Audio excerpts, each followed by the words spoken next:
আসসালামু আলাইকুম রহমতুল্লাহ। প্রিয় দর্শক, আজ নিয়ে এসেছি আমের মিষ্টি আচার তৈরির রেসিপি।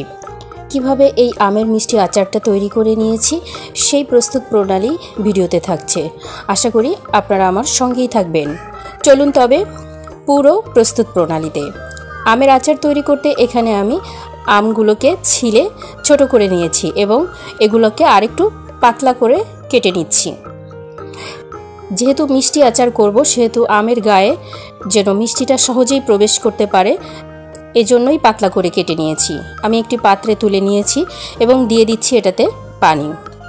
আমি এই আমটাকে কিছু সময় চুনে ভিজিয়ে রাখব। দিয়ে দিচ্ছি এখানে কিছুটা চুন। এই চুনটাকে গুলিয়ে সমস্ত আমের সঙ্গে মিশিয়ে ঘণ্টাখানেকের জন্য আমি ঢেকে রাখছি। 1 ঘন্টা পর আমি এই আমটা দিয়েই আচার তৈরি করে নিব। ফিরে আসছি 1 ঘন্টা পর।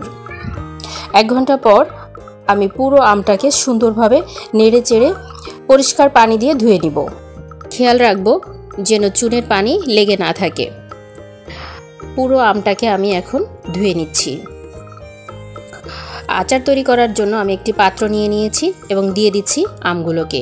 এখানে 800 গ্রামের মতো আম আছে, আমি মেপে নিয়েছি। দিয়ে দিচ্ছি 750 গ্রামের মতো চিনি। আর এখানে আমের আচারে একটু কালার করার জন্য আমি এখানে দিয়ে দিচ্ছি সামান্য গুড়। আপনারা এটা স্কিপ করতে পারেন, চাইলে দিবেন। এখন এটাকে নেড়ে চেড়ে আধা ঘন্টার জন্য ঢেকে রাখছি। চিনিটা গলে আসা পর্যন্ত আমি অপেক্ষা করব। আমি এটাকে ঢেকে রাখছি। আধা ঘন্টা পর ফিরে আসছি।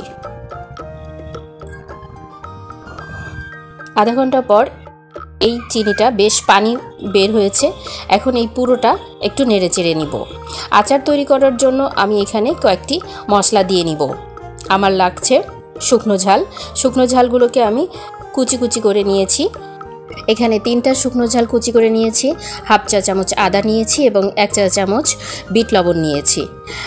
আপনারা এখানে নর্মাল লবণও ব্যবহার করতে পারেন। আমি এই সবটাকে আবার নেড়ে চেড়ে এখন চুলায় বসিয়ে দিব এবং অপেক্ষা করব বলক ওঠা পর্যন্ত। আর চুলার আঁচ এ পর্যায়ে আমি মিডিয়াম করেই রাখছি। পুরো আচারটা মিডিয়াম জালেই তৈরি করে নিব। এ পর্যায়ে আমটা বেশ সেদ্ধ হয়ে গেছে এবং চিনির পানিটাও অনেকটা টেনে গেছে।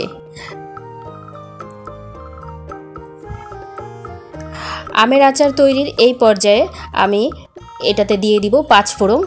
তেলে আমি গুঁড়ো করে নিয়েছি। এখানে 1 চা চামচ 5 ফোড়ন দিয়ে নিচ্ছি এবং এটাকে সমস্ত আচারের সঙ্গে মিশিয়ে দিচ্ছি। এ পর্যায়ে আমার আচার তৈরি হয়ে গেছে। আমি এখন এটাকে নামিয়ে ঠান্ডা করে নিব। ঠান্ডা হওয়া পর্যন্ত অপেক্ষা করে এটাকে আমি একটু সাজিয়ে নিচ্ছি। কত সুন্দরভাবে এই আচারটা তৈরি হয়ে গেছে। আমি একটি সার্ভিং প্লেটে তুলে নিচ্ছি। দেখতে যেমন সুন্দর হয়েছে, খেতেও বেশ মজা হয়েছে। খুব সহজেই এই আমের আচারটি তৈরি করে নিয়েছি। এই যে আমের আচার অনেক বেশি মজা। এভাবে যদি একবার তৈরি করে নেন তাহলে বছর জুড়ে এভাবে সংরক্ষণ করতে পারবেন। আমের আচারের এই রেসিপি ফলো করে বাসায় একবার হলেও তৈরি করে দেখতে পারেন। কত মজা এই আচারটি খেতে। আশা করি আজকের রেসিপি আপনাদের বেশ ভালো লেগেছে।